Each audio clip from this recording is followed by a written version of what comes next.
әкелер, балалар. Мен сіздерге көнеден келе жатқан белбеу тартысу ойынын ұсынғым келіп тұр. Бұл ойынның шарты менің қолымдағы белдікті мойнымыздан арқамызға аса отырып, мына жерде күшімізді сынаймыз. Мына тұрған ақ сызықтан немесе оңға, немесе солға асуымыз керек. Кәне сол үшін мен ортаға екі әкені шақырамын. Ортаға келе қойыңыздар. Балалар, сендер менің мына оң жақ және сол жағыма жинала қойыңдар. Осылай ілеміз. 1, 2, 3. Менің сол жағымдағы топ бірінші жеңіске жетті. Енді балалар, сендер шақырам. Келе қой. Аңсар мен Алинұр келе қойыңдар. Кәне артқа қараймыз. Мынаны өткіземіз. Алинұр келдер қарай. Кәне.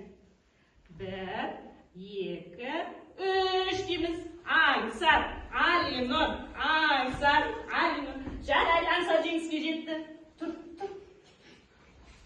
Аңсар жеңіске жетті. Енді келесі бізде қалған жұп Әмір мен Ақселеу. Келе қой. Ақселеу. Тез тарағыңнан. Кәне, ортаға таман жылжимыз. 1, 2, 3. Ал тартамыз Ақселеу, Әмір. Ақселеу оң жаққа асып кетті. Әмір жеңіске жетті. Келе қойыңдар бері қарай. Енді жаңа бізде кім жеңіске жетті бірінші топта?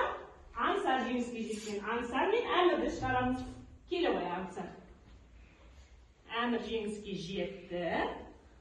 Екінші жұпта, бірінші жұпта Аңсар жеңіске жеткен болатын.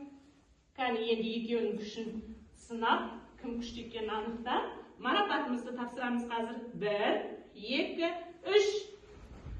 Ал Аңсар жеңіске жетті бұл жерде. Жарайсыңдар балалар. Келдер ортаға келе қойыңдар. Бұл жерде бізде жеңіске жеткен, екі рет күшін сынасып жеңіске жеткен Аңсар болатын тұғын. Аңсарға бірінші дәрежелі деген диплом береміз. Қолымыз қаталақтар.